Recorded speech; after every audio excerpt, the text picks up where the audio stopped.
साकेत मुंबई के प्लेटफॉर्म में से चप्पल खरीद के लाके उसे ब्रांडेड कंपनी का स्टिकर लगा के गांव वालों को ज्यादा दाम में बेचता था। उसके शॉप के बाहर एक चप्पल सिलाने वाले को भी उसने रखा था।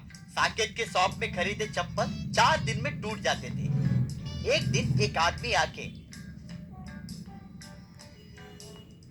क्या साकेत भाई, इंपोर्टेड लेदर चप्पल बोल के 3,000 लेके मुझसे ये चप्पल खरीदवाया, ये एक हफ्ता भर भी नहीं आ रहा है, 1 साल का वारंटी कहकर बोले मेरा पैसा मुझे वापस कर दो।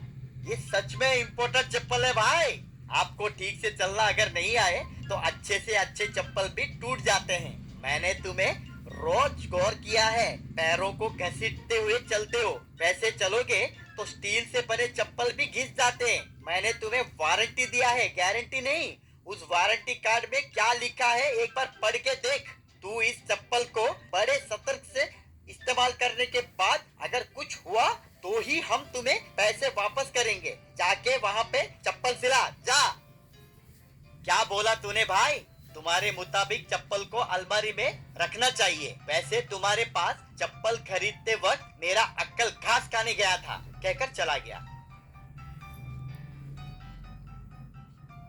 शाम होते ही साकेत उस चप्पल सिलाने वाले के पास गया।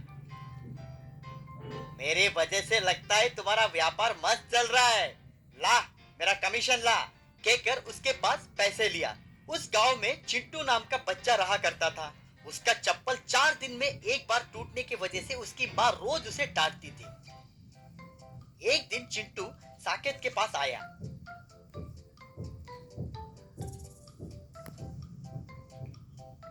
अंकल, आपके पास खरीदे चप्पल यूं ही टूट रहे हैं। कितनी बार तो मैं नया चप्पल खरीदूं कह के माँ मुझे रोज डांटती है। ये आखिरी बार है कहकर पैसे दी। थोड़ा अच्छा चप्पल दीजिए अंकल, कम से कम 6 महीने काम करना चाहिए। साकेत उसके पास पैसे लेकर चप्पल दिया। उस दिन शाम को चिंटू स्कूल से लौटते वक्त वो चप्पल टूट गए। वो साकेत अंकल फिर से धोखा दिए। ये बात बताने पर माँ यकीन नहीं करेगी। आज मुझे माँ के हाथों फिर से मार पड़ेगी, कहकर रोने लगा। उतने में एक मुनिवर उसके पास आया। क्या हुआ बेटा, ऐसे क्यों रो रहे हो?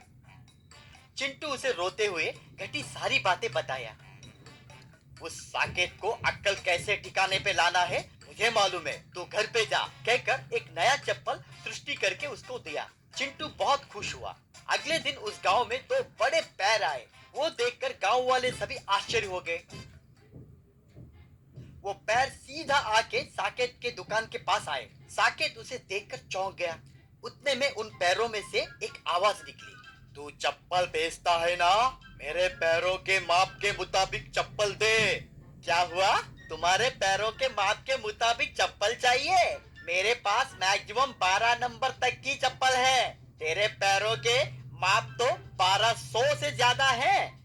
क्यों रे, मेरे साथ ही अपहास करेगा? मुझे चप्पल देने तक मैं तुझे नहीं छोड़ूंगा। तू उन्हें कैसे तैयार करेगा मुझे नहीं मालूम।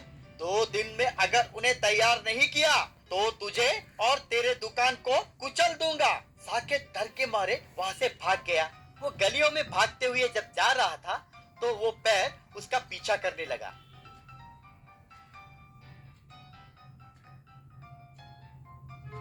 वो देखकर चिंटू इसको बराबर सबक मिला, सोचा। वैसे साकेत घर पे आया। वो पैर भी घर पे आए। साकेत दरवाजा बंद करके घर में छुप गया। क्यों रे दुष्ट, घर में छुपने से मैं तुझे छोड़ दूंगा ये सोच रहा है? चुपचाप बाहर निकल वरना मैं तेरे घर को कुचल दूंगा। साकेत डर के मारे बाहर निकला। ओ मेरे पैरों के बाबा, आप कौन है मुझे नहीं मालूम। आपके पैर मेरे पीछे क्यों पड़ा है मुझे नहीं समझ में आ रहा है। स्वामी, आपका चप्पल सिलाने के लिए बड़े बड़े कंपनी को ही मुमकिन होगा। मैं बहुत साधारण मानव हूँ, मैं कैसे सिला के दे सकता हूँ बोलिए? अगर करना पड़ेगा तो बहुत खर्चा होगा।